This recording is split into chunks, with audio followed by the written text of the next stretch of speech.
అసలు కుల వ్యవస్థ లేని సమాజం రావాలి, అసలు కుల వ్యవస్థను రద్దు చేయండి, ఎవరు రిజర్వేషన్లు అడగరు, ఎవరు ఏం అడగరు అని అంటున్నాం. కుల వ్యవస్థ వల్లనే కదా రిజర్వేషన్లు వచ్చినాయి. ఎస్సీలకు వచ్చినా బీసీలకు వచ్చినా ఓసీలకు ఇవాళ వచ్చినా కుల వ్యవస్థ పన్నాల భాగంగా వచ్చినాయి కదా. అసలు కుల వ్యవస్థ రద్దు చేస్తే ఇక్కడ ఏమి ఇబ్బంది ఉండదు కదా. మేము కుల వ్యవస్థ రద్దు కోరుతున్నాం. ఎందుకు బాధ అనిపిస్తుంది? ఎవరికి లేని బాధ ఒక వర్గానికి ఎందుకు వచ్చింది? ఎవరికి లేని బాధ ఒక వర్గానికి ఎందుకు వస్తున్నది? ఆలోచించుకోండి మీరే. మేము కుల వ్యవస్థ రద్దు అంటున్నాం. రద్దు కావాలనో ఉండాలో మీరు మాట్లాడండి. కానీ దీనికి స్వస్థత ఇవ్వండి,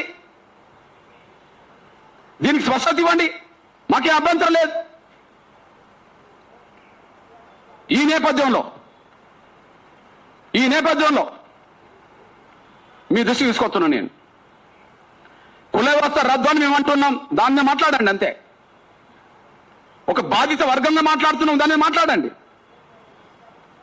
మూడోది, కుల వ్యవస్థ రద్దు కోసం మేము కట్టుబడి ఉన్నాం. పూలే అంబేద్కర్ వేసిన మార్గంలో మా ప్రయాణం కొనసాగుతుంది. మేము దాన్ని కట్టుబడి ఉన్నాం, దాన్ని ముందుకు నడిపిస్తాం. మీకు బాధ ఏంది, ఇబ్బంది ఏంది మాట్లాడండి. కుల వ్యవస్థ కొనసాగాలన్నా కుల వ్యవస్థ రద్దు కావాలా మేము అంటున్నాం. ఈ దేశ కుల వ్యవస్థ వల్లనే మేము అస్పృశ్యులంగా గుర్తించబడ్డాం. ఈ దేశ కుల వ్యవస్థ ఉండడం వల్లనే అన్ని వర్గాల మధ్యలో సామరస్యం లేకుండా పోయింది.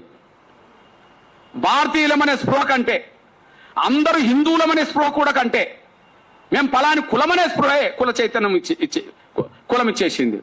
దానివల్ల ఏ రెండు కులాల మధ్యలో సాంఘిక సమానత్వం లేకుండా పోయింది. దానివల్ల భారత ప్రజల మధ్యలో ఐక్యత లేకుండా పోయింది. ఆ ఐక్యత లేకుండా పోవడం వల్ల భారతదేశం అఖండ భారత్ పోయింది. బ్రిటిష్ ఇండియా కాలం నాటి ఇండియా పోయింది. ఇప్పుడు మిగిలిన ఇండియా ఉన్నది. ఈ ఇండియానన్నా కాపాడుకోవాలంటే కుల వ్యవస్థ రద్దు కావాలని కోరుతున్నాం. ఉన్న ఇండియానన్నా కాపాడుకుంటే కుల వ్యవస్థ రద్దు కావాలని కోరుతున్నాం. మీరు ఉన్న ఇండియాను కాపాడదలుచుకున్నారా, మళ్ళీ విచ్ఛిన్నం చేయదలుచుకున్నారా? ఉన్న భారత్ను కాపాడదలుచుకున్నారా, విచ్ఛిన్నం చేయదలుచుకున్నారా?